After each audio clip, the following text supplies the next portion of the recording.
Reka hasubire ndabaha ikaze mwese nshuti banywanyi bacu mukunda kandi mugakurikira amakuru n'ibiganiro dutambutsa kuri ishene yanyu mukunda cyane Imurudende ya Isange TV, ishene ibashikiriza amakuru n'ibiganiro biba bigezweho kandi biba vyakuba amatohoza muri rw'ikirundi. Ndabaha ikaze rero mu makuru yacu yo mwirijo, amakuru aba yiriwe mu bivugwa mu mihingo itandukanye, haba muri politiki, mu nkino, mu ndero, mw'iperereza, mu gatekazi na muntu, amakungu ya kure ndetse n'andi makuru yose aba ariko aravugwa ijya nino.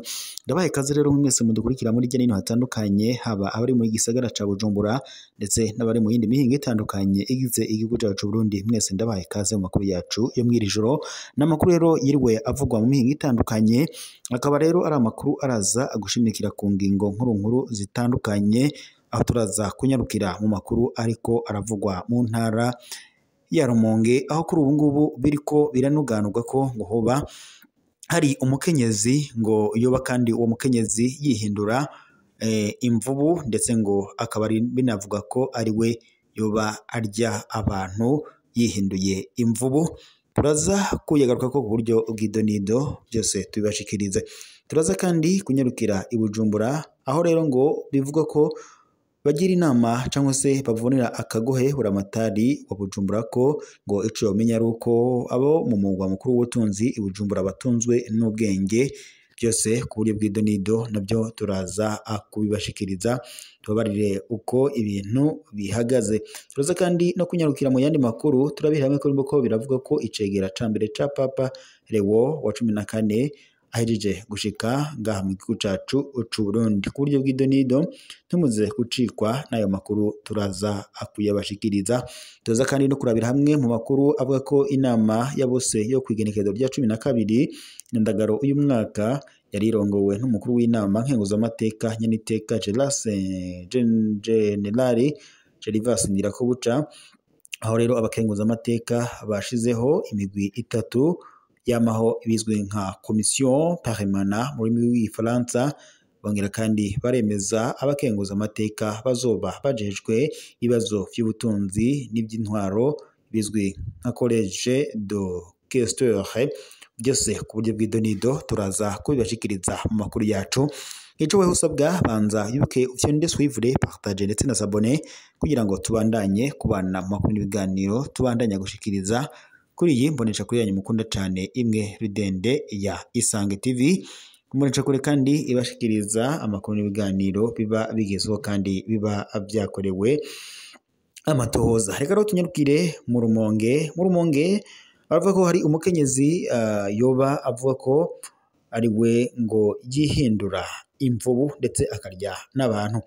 Uwo mukenyezi ngo ni Sibomana Beatrice, arangurira imirimo yiwe ku mweha w'uburovyi wa Busambi muri zone Gatete muri komine ya Rumonge.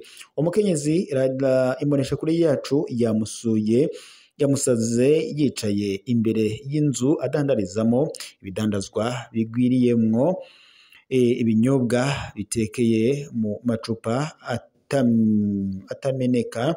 Hari kandi n'umurovyi hamwe ndetse n'abandi bantu bagumana bashika uko umwanya n'umwanya wagenda urahaca. Abantu kandi bose bavuga ko nubwo ngo baza ngaho bafise ubwoba bw'imvubu zama zariye abantu mu micungararo yaho. Mbere banavuga ko bumva amakuru avuga ko uyo Beatrice ariwe ngo yoba yihindura iyo mvubu. Uwo mukenyezi Beatrice nawe aremera ko yumva ko hari abamwitirira ko ngo yoba yihindura imvubu asa n'ushaka kurira. Uyo mukenyezi kandi avuga ko ababivuga ngo ari abashaka kumwambika ibara. Avuga ati jewe mfise amikoro make, ndi umupfakazi kandi ndeze ipfuvyi indwi zose n'ikimuga. Nsaba ahubwo uko jewe n'umuryango wanje twokingirwa, kuko ngo hari umwana wanje yegerewe arakubitwa arasinzikazwa bamuhora jewe. Manirabona Pascal umukuru w'umutumba Gatete ahamagarira abanyagihugu kwirinda ibihuha, akanavuga ko hamaze gufatwa ingingo y'uko umukenyezi yoba aravuye muri ico kibanza kuko bitewe n'imvo z'umutekano. Ico mwumenya nuko hampande yo kuhadandariza Beatrice avuga ko afise kuri uyo mwoha wa Busambi amato n'amato yo kuroba aba atandatu nk'uko yabishikirije mu kiganiro twari itwagiranye.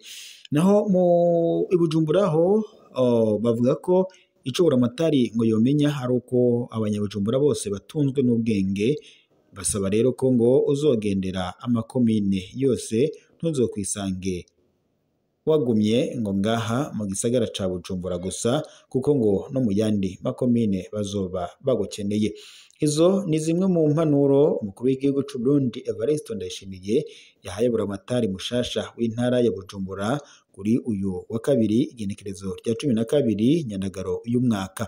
Mu gihe kandi umukuru w'igihugu Evariste Ndayishimiye yariko arashikiriza buramatari mushasha hamwe na musanteri wa komine Mukaza, umukuru w'igihugu c'u Burundi yasabye buramatari kutishinga igisagara ca Bujumbura kuko bobo batunzwe n'ubwenge, agasabwa ahubwo kugendera n'amakomine yose kugira azomenye iryo abanyagihugu bagomba.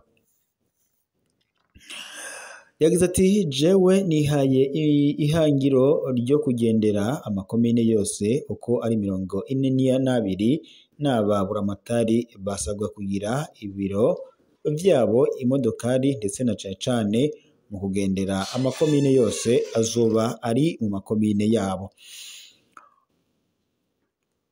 Ngivyo rero ivyo umukuru w'igihugu yasabye uwurongoye komine ya Bujumbura, akamusaba ko yokwirinda kuguma mu gisagara c'ubutunzi i Bujumbura. Naho icegera ca mbere ca Papa Leo wa 14 ahejeje gushika ngaha mu gihugu cacu c'u Burundi. Cardinali Pietro Parolin, umunyamabanga mukuru wa Vatikano mu Butaliyano, akaba ndetse kandi ajejwe iby'intwaro n'imigenderanire vya Vatikano, yakiriwe n'abanyacubahiro batandukanye ku bibuga c'indege mpuzamakungu Melchior Ndadaye kuri uyu wa 12 Nyandagaro uyu mwaka. Cardinali Pietro Parolin akaba kandi yamenyesheje ko ashimishwa n'imigenderanire iri hagati y'u Burundi ndetse na Vatikano mu kiringo c'imyaka 6, akaba kandi yaboneyeho akaryo ko gushikiriza ko iyugururwa ry'ubuserukizi bw'u Burundi i Vatikano muri Rusama uyu mwaka ari kimwe mu bimenyetso ngo vyerekana imigenderanire myiza hagati y'u Burundi ndetse na Vatikano. Muri urwo rugendo kandi Cardinal Pietro Parolin azobonana n'abagize inama nkuru y'abepiskopi b'u Burundi. Inyuma yaho kandi azobonana n'umukuru w'igihugu c'u Burundi Evariste Ndayishimiye ku kirimba c'umukuru w'igihugu, aho ndetse ngo ku kirimba nyene Cardinal Pietro Parolin azotera umukono ku masezerano yiharije ahuza inama y'abepiskopi b'u Burundi ndetse na leta y'u Burundi, akaba ndetse ari nayo masezerano ahuza Burundi n'ikirimba ca Papa Sainte Siege. Inyuma yaho kandi Cardinal Pietro Parolin azogendera Hospice Sainte Elisabeth de Sœur Bene Umukama i Bujumbura. Cardinal Pietro Parolin azokugurura icese ikibanza c'ubwibukiro bwa Musenyeri Michael Courtine yakandaguriwe mu gihugu cacu Burundi ari intumwa ya Papa, yongere kandi yatanguze ibikorwa byo kubaka ivuriro rizokwitirirwa umuhisi Michel. Ivyo kandi bikazoba ari ibikorwa bizobera mu Minago muri diocese ya Bururi. Cardinal Pietro Parolin azohezagira kandi ishengero ry'Imugara, aho ndetse ngo riheruka guhabwa izina rya Basilica Mineure. Umunyamabanga mukuru wa Vatikano Cardinal Pietro Parolin azobonana n'abasacerdoti kuri seminari nkuru Saint Jean Marie Vianney i Bujumbura. Hazokurikira kandi inkuka y'imisa nyeranda azosomera abanyeshure bose bo mu masengero na cane mu maseminari yo mu Burundi. Cardinal Pietro Parolin azosoma kandi inkuka y'imisa nyeranda yo gusozera yubile y'imyaka 60 y'imigenderanire n'ubucuti hagati y'u Burundi ndetse na Roma Sainte Siège. Iyo nkuka kandi ya misa ikazobera ku kirimba ca kabiri ca Bikira Mariya ku kirimba ca Bikira Mariya Murantunga ku musozi wa Siyoni i Bujumbura. Iyo ntumwa kandi ya Papa ikazosozera urugendo mu Burundi kwigenekerezo rya 18 Nyandagaro uyu mwaka. Cyo twibutsa nuko kandi urwo rugendo nk'urwo rwaheruka aha mu Burundi aho Papa Yohani Paulo wa kabiri yagendera Uburundi mu mwaka w'1990. Ni akahaba rero kuri ubu ngubu akabazongera kugendera Uburundi kuri iryo genekerezo. Mushikiranganje Ahutemo Katihabwa baraye rero ngo atewe iteka ryo kuba mushikiranganje w'ubutungane. Amaso ngo yinzira karengane nyinshi ari kuri we. Imbere yiwe ngo harabayeho abashikiranganje benshi b'imburakimazi basasiye indava akarenganyo. Uwo umusubirira rero Domine Banyankimbona ari muri uwo mugwi mubi wabasize amarira mu miryango kubera akarenganyo. Mu kwezi kuza igenekerezo rya 9 ukwezi kw'icenda umwaka wa 2025 Christian Butoyi azoba akwije imyaka 11 umunyororo w'akarenganyo. Muri iyo myaka yose Christian Butoyi ntarigera ajanwa imbere y'ubucamanza. Amatwi yadusumira ngo yoba atana dosiye afise. Iremetanya ryakorewe Christian Butoyi. Christian Butoyi yahagaritswe yagirizwa ko ari we yishe ababikira batatu baba atari yanokazi biciwe kuri Paroisse Guido Maria Conforti mu Kamenge ku maganekerezo ya 7 ndetse n'iya 8 n'iya 9 mu mwaka wa 2014. Igihe kandi yafatwa abanyakamenge baratangaye ngo kubera bari bamuzi n'umurwayi wo mu mutwe ataco ngo yonona atanashobora ivyo yakozwe uwo mugoroba. Uwishe ababikira umukozi w'iperereza Jovan Nduwimana yaravyiyemereye aravuga abamutumye kwica ababikira aranafatwa ariko yarinze yicwa muri Nyakanga 2017 atajanywe mu butungane.